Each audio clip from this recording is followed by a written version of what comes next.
Hello friends, I think we are live. This is Angel Soriano, aka Dogman. Welcome to this segment of Ask the Dogman on Facebook Live. We are really happy to have you here. This is the show where we offer solutions to your canine behaviors or training questions, and we do it live, which means that anything can go wrong and usually does, right? So if you've seen the show before, there's all sorts of stuff that we end up having to pick up. So to that effect, give us a little like, a little something or other. Let us know you're actually seeing this, a little heart, whatever. If we see it, then we know that you're okay and you can hear us. We never know, by the way, whether the sound is coming through or not. So you're going to have to tell us that, okay? Let's move forward. This, by the way, if this is your first time here with us, then welcome. Let me explain how you can engage with us, right? You just type in your question in the comments section, and then we attempt to address it, right? It's really that easy. So go do it now. Think of your question, put it up, and our producer, James Stone, will see it, and he's going to flag it and tell me about it, and I'm going to do something with it. You know, I'll try to give you my opinion on it. We will post these segments on YouTube once it's done. James produces it and puts it up there, and that's because that is our official, what can I say, archive, right, where we keep all of our videos. So it's a good place, and it's an easy way to do searches, right? It's got a real powerful search engine. So that's why we do it there, right? So let's not waste any more time, questions or not. I do have a couple already questions that were sent actually during the last show, and I feel bad that we never covered them. So if you're here from the last show, I'm going to cover it anyway, and then, you know, James will tell me when some of these questions come in. So meanwhile, your job is, if you think of any issues your dogs are having, if they're perfect, that's great. If they're not, then start posting your questions, and I'll try to deal with them. So one of the questions that came in, and I just saw this a little while ago, I missed it, and I was trying to get material for this show, and it was a question that came in I think it was last show, from Deb, I think was her name. And it was something about house training a puppy. It was really, let me read it. It says, what's the best way to house train a puppy? And, you know, the word house train confuses people like me in my industry because it has two meanings, right? House train or potty train. Which one is it, right? I think Deb meant potty train, but just for everybody else, a house train, you know, to house train a dog is to teach him some manners. You know, a room is allowed, the other room is not allowed. The furniture is, you know, the couch is okay, the bed may not be okay, or all the furniture is off. Not to eat your shoes. All that kind of stuff is house training a puppy or a dog that you adopt, right? Has nothing to do with potty training. Now, sometimes you end up having to do both, so that's, you know, fine. You know, go ahead and do both.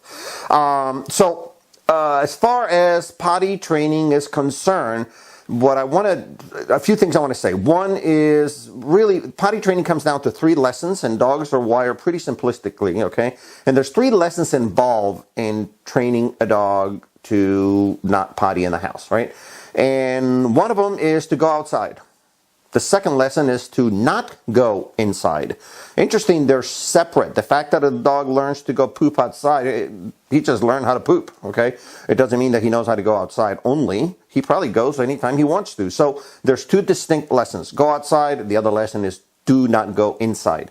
And the last one, which everybody forgets, is we need to teach your dog to alert, okay? Alerts are pretty important. Alert is teaching your dog to tell you they need to go out for whatever reason, right? A dog may need to go out to go play, to go do their business, whatever that might be. It's important that they know how to tell you about it, because otherwise you're going to be sitting there and the dog's going to squat and do his business. So 3 distinct lessons. There's going to be an actual video that we put together here this past week. I think it's going to be released next week, James, or the following week, I think. Maybe the following week. I think we're 2 weeks away from releasing a potty training video. We have a document on our website. You can just go to the puppy section, and there's a document you can download and look or read, and then at least you'll know what it is that we believe. But we actually put it on video because it's so much easier. But so to that effect, those are the 3 things that must take place. Some of them are complex in discussion.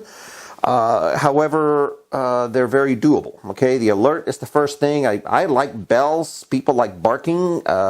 Some other people like a little scratching at the door. I don't like scratching because it damages my door. I don't like barking because it's nuisance. I'd like a bell. So I've taught my dogs over the years to hit a bell, right? Easy to do. Okay, you just hang a bell on the non-moving side of the door, and you then basically, teach your dog to ring the bell. And how you do is you take him to it. You may even have to coach him by pushing him into it. If it rings, you immediately give him a treat, open the door. Okay, it's not that hard. You do that 3-4 times, a sharp puppy will pick that up really quick, and they'll be hitting that door, and you'll become a doorman in no time at all. So that's important to know. Okay, so just know that an alert is necessary. By the way, if you want to bark, then sit there and force the dog to bark by frustrating them. You can take them to the door. You can actually make barking sounds. By the way, the dog's going to imitate when they do. You open the door, right? So like I said, I don't subscribe to it simply because it's probably too noisy for anybody. So just know that is number one step in my world. The going outside is easy stuff. The video is going to describe it even more, but just take your dog every hour. Every hour he should be going outside, especially an 8 to 10 week old puppy. Every hour, take him outside. And when you do, your job is to, play a little, but for the most part, give him some privacy to see if this dog is going to do his business. If he does, you're going to let him do his business. Don't interrupt it. Okay. When he's done, you're going to reward it again with a treat and good potty, etc., etc. By the way, use the word potty or use a different command. Don't use a gender. Okay. So it's not a good girl. It's not good Lucy. It's going to be good potty, right? That the goal is to always reward the command, not gender and not anything else, right? So anyway, so that's important. As far as the inside is going to be repetition. By the way, it's going to be paying attention to this dog, right? If they're with you at all times, there's no such thing as an unsupervised puppy. That's another thing that I want to talk about, by the way. But if this dog is with you at all times and you're keeping an eye on them, then what's going to happen at a given time? They're going to start circling, which means they need to go do business. Your job is to immediately coach them to the door, hit that bell on your way out, and open it, let them go out, and then wait quietly. Remember, he or she wanted to go to the bathroom, right? They were circling, they were sniffing. Those are all good signs. So if they're doing this and they're ready to go, then open that door, coach them to it, and then wait outside. Just give them privacy and wait it out. The minute they do, you're going to reward them the same way as I did before. That's going to be repetition. All of this is repetition. It doesn't take, it's not, brain surgery for crying out loud. It's just repetition. I've seen puppies learn in as short as, 3 to 4 weeks, and I've seen some go, 16 to 18 weeks long as far as the training, not the age of the dog. So give it a whirl, give it a try. If you want more details, that video is going to give them to you. So just, pay attention. If you want to go read that document, it's going to be on myk9u.com. And then one of the tabs up on top is going to say puppy training. Go there. You'll see the link. It's right on there. You can either download it or read it. You're welcome to do whatever you like. Anyway, so that was one question that I wanted to deal with. I have, I believe I have a second question, or James, what do you have? We had a question on the event posting. Yeah. About a golden retriever mix. Yeah. That likes other dogs, but tends to growl when meeting new dogs sometimes, doesn't hackle, ears are up, intense eye contact, tail wags sometimes it doesn't. Seems to want to play, but is aggressive about it. Should she be concerned about this? Okay, so the answer is most likely, okay, meaning should you be concerned? Yeah, anytime a dog growls or barks negatively at another dog, you should be concerned. It's not the end of the world, by the way. It's not that you should be concerned to the point of avoiding all contact. You should be concerned enough to do something about it. How old is this dog, did it say? It did say. Okay, so if it's a young dog, if you're talking less than a year old or so, then it's probably a very easy thing to address real quick. But it would be understanding why this dog is doing it and why they feel uncomfortable. It sounds to me like this dog might be fearful of what's going on or fearful of the unknown, and that's a natural reaction, to do this. But growling is just not a good thing to do. The fact that the hackles are not going up is what I understood. Really says to me that this dog is, in the middle of the fence here, meaning they're not, totally fearful, but they have some fear, which is obviously where the growl came from. So it's not an elevated condition, right? If that makes sense. Normally elevated conditions carry all of these. They carry the growl, They carry the hackles getting bigger, which just means the dog is insecure and they're making themselves bigger than their supposed opponent, right? If you're not seeing the hair, then that means that he's got a less elevated issue, and that's something that you could address pretty easily. The problem will be what kind of aggression it is, and it's hard to coach. Vanilla coaching saying go do the following, but at the end of the day, we're going to have to build the dog's confidence. So we're going to have to figure out what are the triggers, what is it that is causing this dog to do it. Not necessarily what dog does it, but why is he triggering, right? And once we understand that, then we can start figuring out how to condition this dog to not do so, build their confidence, and then start doing some more socializing, right? Don't get into socializing right away with this problem, because the dog's going to get into repeating the issue over and over and over, and the problem just gets worse, right? It doesn't get better. So anyway, I hope that helps. How to address it, call a professional, call us, of course. Let's talk about it. But it's hard to give a vanilla answer on something like that unless we know exactly what is motivating this dog to do so. So anyway, I hope that helps. I do have that other second question if I can move on to that. Okay, so Marcia said, I have a dog that's a runner. And I'll assume that this means that you open the door and he takes off, okay? Is this fixable or how to fix it? Yes, it's fixable, and it doesn't even matter what age it is. Here's the concern, though, Marcia, and that is if you have a dog that has been doing this for 6, 7 years, 8 years, a very established behavior, not necessarily pointing at whether or not this is an old dog. I'm simply saying, is the behavior old? Established. If so, you're going to have a longer road to get this done, okay, to get this fixed, simply because established behaviors take longer to break, to control, to deal with, right? But either way, the homework is going to be very similar, right? One is going to be, do you have really good control of this dog? I would assume not. Right? And what I mean by that, without being offensive, is how's your obedience with this dog? Are you able to tell him to stay in place and go somewhere? Are you able to, obviously your heels are one of the easiest things to do. But are you able to tell him to sit and the dog does it the first time you say it? How's your, again, heel, sit, down, stay, come. How are all those simple commands? Just 5 of them, right? How good is the dog at it, and can you do them at long distance? The distance is a key factor here, because if he is escaping, then we need to improve on that obedience first of all, and then we get into doing exercises. So let's assume that yes, the obedience is doing really well, or you get him to that point where he's repeating all of this. Then the idea would be to start doing this obedience while you're near the door. The next step will be while the door is half open. The next step will be while the door is fully open. Can you do obedience without this dog wanting to bolt? And anytime he does, you repeat your commands again. No reason to be upset. They don't get it. You just repeat that exercise over and over and over, right? But you keep upping the ante, right? Again, if you have obedience, then start doing the work in such a way where you're able to where you're able to get closer and closer to the item that is triggering them, which happens to be this door, maybe, right? So that's the goal. The goal is repeat it, repeat it, repeat it. If it's established behavior, you're probably going to have to do it a couple of thousand times. I hate to say that.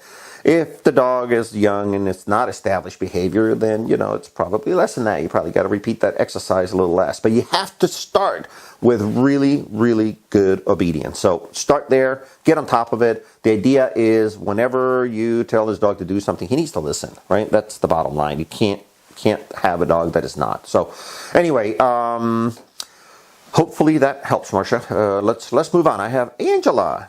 Angela, she says, an elderly pharmacist I know has had issues with his dog pulling him while going on walks. Oh, poor person. I'll hand him a prong collar and explain how to use it. His wife is afraid to use it, thinking it will hurt the dog. Can you explain the pros and good? The pros and cons of prong collars in a dog that has issues pulling. Okay, thank you, Angela. That's a great question. So, equipment sometimes is necessary. It's not always the case, but sometimes equipment is necessary to be able to control a high energy dog. The fact that this pharmacist friend of yours is having this type of problem says to me that this is probably a high strung dog. It's probably a large dog. There's probably a lot of stuff going on. how do you control that? Interesting, if you have a highly motivated animal, and I'll pick on my breed that I have around me all the time, and that's a German Shepherd. Very driven, very high drive. A dog like that, if I introduce treats, food for such an exercise, they become very treat dependent and will not do anything for me unless I have that. They're interesting little creatures, okay? That's not the case with a dog that it doesn't have that kind of drive. I can introduce treats to do this particular work, and I wouldn't have that problem. But on a high drive dog, I will. Okay, so pros and cons. So, you have slip collars and you have prong collars. Prong collars are the ones that, they look like medieval, devices. They're not, by the way. As a matter of fact, they're a lot more humane than your slip collars. The slip collars, they call them choke collars.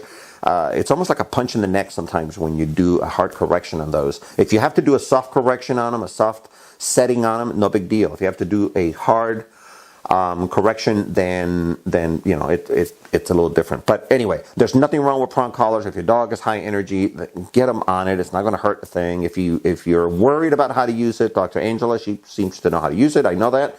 Call us. We'll help you with it. It's not that hard. It'll be fine. So cool. Hopefully that answers that, or at least helps you. So, James? No? Okay.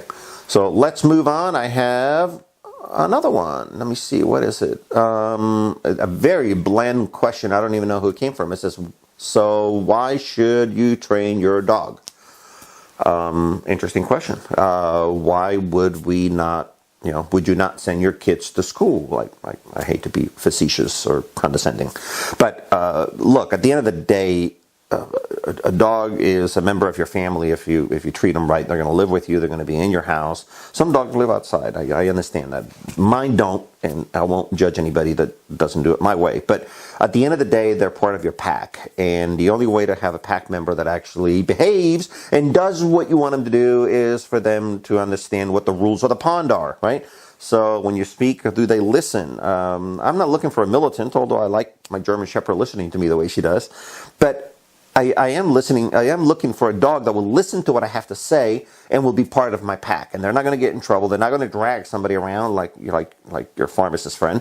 They're not going to fall because this dog is tripping them. A dog that actually minds. So the only way to get a dog to mind you is through obedience, right? And you do as many levels as you need. Some dogs need less levels of obedience than others simply because their drives are lower. If their drives are lower, then guess what? You don't need to work on them that hard. So it's really, really pretty easy to deal with. So that's what I would recommend. Okay. Anyway, let's move on, James. Somebody asked, what's the difference between a service dog and a therapy dog? Huh. Okay. Loaded question. So. A couple of things. One is therapy dogs are dogs that are certified by a therapy organization. We have several in town. There's one that we really like referring to all the time, and I don't mind saying the name. They go by initials of HALO, which is Human Animal Link of Oklahoma. Wonderful people. They do a great interview process of the dog and an interview process of the handler. And only if you qualify are you then accepted as a team. Okay, those are therapy dogs. They get assigned to a job, right? The therapy organization will say, hey, we need you at a children's center, or we need you at a retirement center. And you go on a schedule basis, and you end up with, I guess, what would be your patients or clients, and you go visit these people. It's really, by the way, it's a very fulfilling job. Every person that I've seen do this, they do it out of the goodness of their heart. They're doing great things. Okay, people get response out of dogs that come over and visit that environment. You go visit a bunch of people that are sick with whatever disease. It's kind of a touching thing. I've been on a couple of trips here or there, and it's touching. It's just touching seeing these animals work. And by the way, what are they doing? They're being dogs. They're well mannered, of course, and they wear their badges and equipment properly, describing exactly what they do for others. Right? It's again, to me, touching. Now, so let's put that aside. So that's what the description of a therapy dog is. A service dog is an animal that is intended to do a job for you. Okay, so is there a deficiency in your normal operating mode every day? Do you have a physical handicap? And if not physical, do you have any other handicap that a dog will help you do?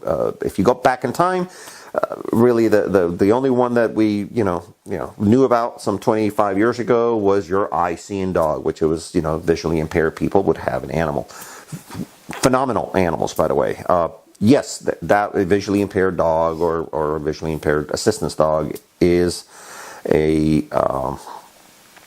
it's a dog that is intended to provide a job. The same thing for any other one that wears that label.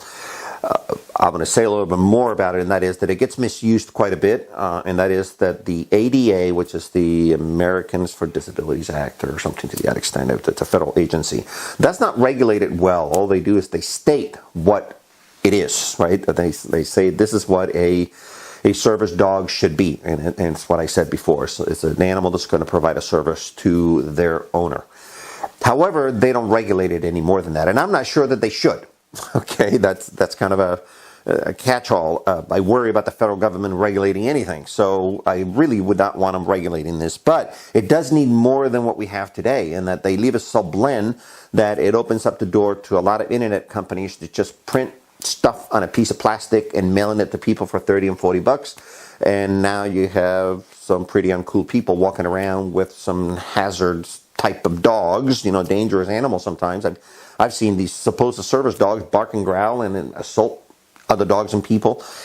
That's not the description of a service dog, okay? A true service dog will never assault a person, will never assault another dog, okay? It's just not in their wiring, and it's not part of the training.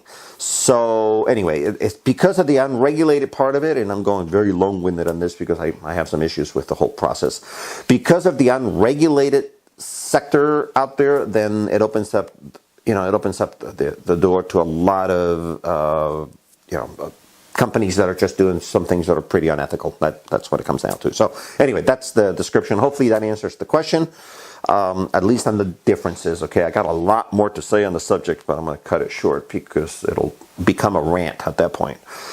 Can I go to the next one, or do you have another one? Okay. The next one is there was a question. It's more of a rant, but there was somebody that I had talked to here not too long ago that was dealing with how long to leave the puppy, et cetera, et cetera. And anyway, but my coaching to that person was, if you have a new puppy, there's no such thing as an unsupervised puppy in our world.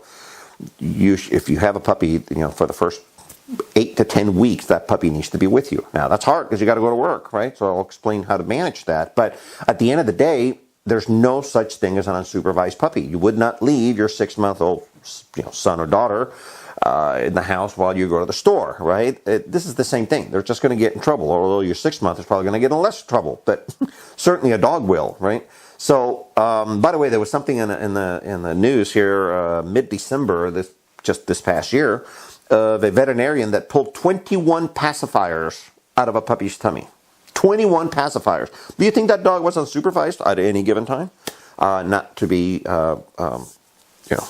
picky about this, but somebody lost control of that dog at some time. They were having some medical issues with him. Something was not working. They took him in. They did some x-rays. They said, well, he's got a lot of foreign stuff in his tummy. They had to do surgery, and they pulled 21 pacifiers. Now, that's a bit ridiculous, folks. So, no, there's no such thing as that. So, if that's what's going on, stop it, right? How do you deal with it since you have to work? Well, there's such thing as crates. There's pens, those puppy pens. Control the animal. If you're at the house, get yourself a 10-foot leash, attach it to your waist. Now your dog is with you. If you're saying, hey, I got life to run, I got children to raise, I got kids to whatever, wash, toothbrush, whatever, then what do? You then put the dog away. Okay, put him away for an hour. He probably wants to get rid of you too. So put him in the crate. Walk away, do your thing, come back an hour later. Don't leave them in there forever. Little puppies will just, again, get in trouble in there. They'll start pooping and peeing in the crate, and you don't want that. Get them out an hour later, and the first thing you should do is go outside so you can practice that potty training that I mentioned earlier. But more importantly, don't leave the dog alone. So you're going to be outside. What are you going to do? You don't just open the door and throw him out while you continue to deal with the rest of the family. You need to go manage this puppy. So Puppies are a big responsibility, and those who buy it and think that they can be raised alone outside are the ones that lose their air conditioners, their sprinkler systems. They have holes in the backyard. They eat the fence, and then they come to us saying, "Hey, my dog has got these 6 wonderful behaviors. How do I fix them?" Look, they can be fixed, but why spend money on something that could have been avoided had the dog had more time with you one-on-one? So. Anyway, hopefully that's not a huge old rant and you guys are shutting off the TV or shutting off the computer as a result of it. So anyway, those are the ones that I had, and I think we're probably running out of time, James. Unless you got another one, I'm going to go ahead and move forward. What do you think? Yep. Okay, so thank you so much for tuning into this latest segment of Ask the Dogman. We do appreciate you being here today. We'll be back in 2 weeks. By the way, I will have Dr. Wood, which is a dear friend to the cause. He's a veterinarian. He's going to be joining us, and I'll give you a little teaser for the next show, by the way. One of the topics that I want to talk to him about is a non-surgical approach to treating ACL injuries, okay? So that's on February 27th. Make sure you tune into that. It's going to be a fun thing. He's a hoot, actually. He's a funny guy. He's just, like I said, a good friend of the cause. Anyway, watch us again if you like what you saw. We do appreciate it. You can also see us on YouTube as soon as this gets loaded, and that's where we're going to have all the replays. So, in closing, I want to ask you a question to post in the comments section, and that is, if this was your show, what would you do to make it better, to make it different? Let it rip. Just write on the comments section anything. I just want to know what your opinion is. So, this is Angel Soriano, a.k.a. Dogman, barking back at you from K9U in Oklahoma City. You asked, we answered.